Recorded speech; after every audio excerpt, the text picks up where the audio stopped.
Central Georgia's cities and towns, it's budget season, usually a lengthy process calling for hearings, debates, and votes.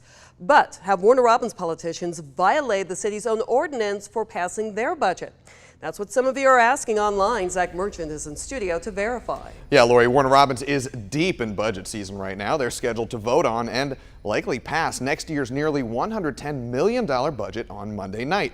But a Facebook post this week alleges elected officials were supposed to hold 4 public budget hearings in the city's electoral districts, but they didn't. Is this true? Did city officials violate their own ordinance?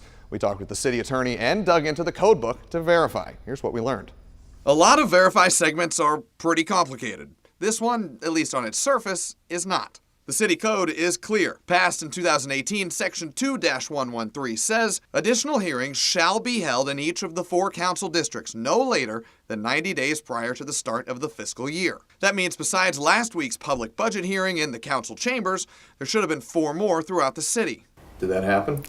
Didn't happen this year, and I don't believe it happened last year either. And City Attorney Jim Elliott says unlike many ordinances, this one is pretty cut and dried. And it uses the word shall, and that's, that's very, very simply mandatory. Was city law violated?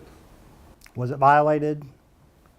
I guess the answer to that would be yes, because it does say the hearing shall be held, and they were not held. So we can verify city code was violated, and those hearings never happened. The question now is what happens next? According to 3 council members and Mayor Randy Toms, it will not affect Monday's budget vote. I don't think so. I think we'll pass the budget Monday night. As for consequences, multiple council members, including Tim Thomas, said they don't expect any. It is a work in progress. There's things you have to tweak in ordinances. So no, there'll be nobody reprimanded for that. Elected officials made a rule to better engage the citizens. They didn't follow the rule. The budget's going to get passed anyway, and there are no consequences. I wouldn't disagree with that. I think it's always important when you're going to impose some additional requirements locally that you comply with those. I think that gives credibility to the whole code of ordinances. Elliott said there are some recourses available to citizens who might be upset about this.